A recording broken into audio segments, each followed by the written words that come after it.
Goeiemôre. Die voorreg is so groot om u weer eens te groet in die lieflike naam van Jesus vanoggend.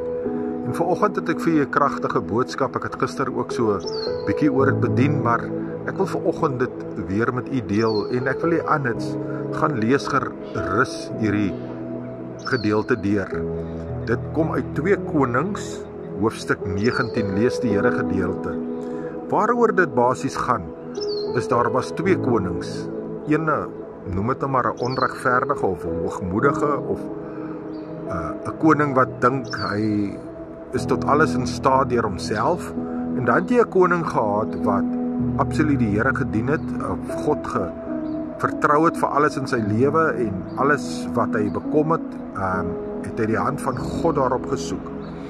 En hierdie koning wat so hoogmoedig was, het al meeste van die areas om Jerusalem oorgeneem en tot sy beskikking gekry, en hy wil Jerusalem waar hy toe nou ook aanval. En koning Jeskia, die man van wat deur God gehandel het, kom te hore daarvan, en die eerste wat hy doen is, hy val op sy knieë voor die Here God en hy begin die Here God bid, want so het hy geweet dat hierdie magte wat teen hulle opstaan so groot is, dat Israel, die volk van die Here, dit hulle nooit sal kan verslaan nie, as gevolg van hoe wreed hulle is en hoe baie mense hulle is.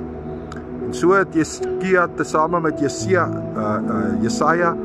die profeet van die Here, het die Here God gebid. En weet jy, hierdie noem hom nou die onregverdige koning, het ek sy naam vergeet, hy gee toe die bevel dat hulle die volgende dag Jerusalem sal aanval en hulle sal destroy of verpletter of te gronde bring. En Jeskia en die profeet Jesaja en al die mense van Jerusalem in die dorpe van Juda, die uitstreke van Juda, het selfs in hulle huise het hulle die Here God gebid.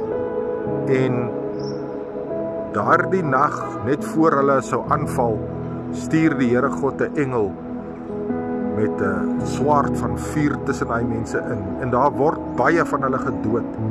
En die koning en die weermag offisier van hulle kom uit hulle tente uit, en in die stilte was hierdie mense gedood, en hulle voel hierdie iets wat hulle nie kan verduidelik nie, iets wat besig is om te gebeur, 'n vreemde God vir hulle wat iets bring, en op die einde van die dag trek hulle weg en hulle val na Jerusalem aan.